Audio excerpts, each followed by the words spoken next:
Good afternoon, compatriots. Yeah, our flag's a little tattered and worn, which is apropos for this day and age.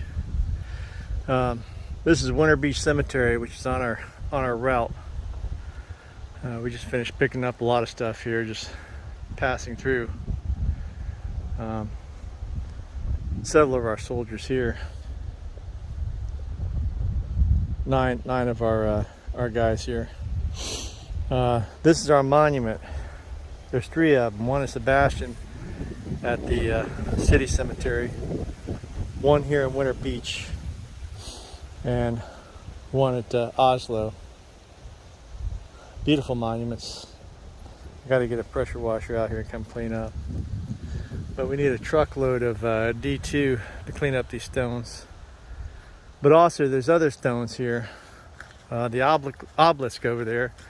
That was leaning on its side. We kind of righted it up. Somebody came back in and put it back up where it goes.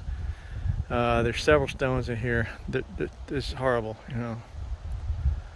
A total lack of respect for human beings when there's two churches right here next door to each other that could come in here. The docent is worried about the new part of the cemetery and all the people that are paying money. And all this is basically dead ground. There's probably about 30 little babies stillborn from the Spanish flu at the turn of the century that are buried here. All it is just an upright, looks like a concrete fence post. You know, there's a lot of good people here. These are mostly crackers from way back. And a lot of our boys like William Jones. But this constantly, every time I come through here, it weighs heavily on my heart. We've done a lot of work here. That right there, you can't even see the trees because it's all brush. We've trimmed the trees off when we came up here for the last cleanup. But it doesn't matter what people are, race, ethnicity, creed. When it comes to death, they all deserve peace. That's it. You can't rest in peace if everything's just not taken care of. Our duty as the next generation is to make sure those who have gone to rest in peace are resting in peace and resting comfortably, no matter what we do. And it's a damn crying shame that this place has been left alone, and only a certain part of it. It's your job, your duty, as a living person, just to show respect to these people, no matter what they've done. And this is just complete atrocity everywhere you look.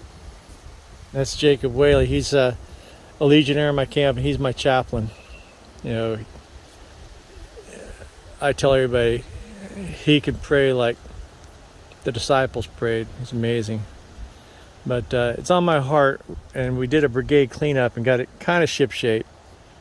But you know, we were using wet and forget before. I was told that was good, but everybody jacked me up about it, so we got to find this D2. We need a 55-gallon drum of D2. So anybody wants to donate money to buy D2, maybe even national, to make a donation to us. You have a brother buried over there with the Bonnie Blue flag and the American flag who is a Masonic brother.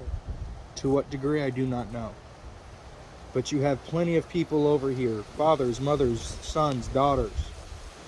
People who may be even buried on top of each other. This is not only a cemetery, it's also a historical place, because when you start looking at some of these people's age and that dash, we have one over here that's from March 14th, 1858 to June 17th, 1928.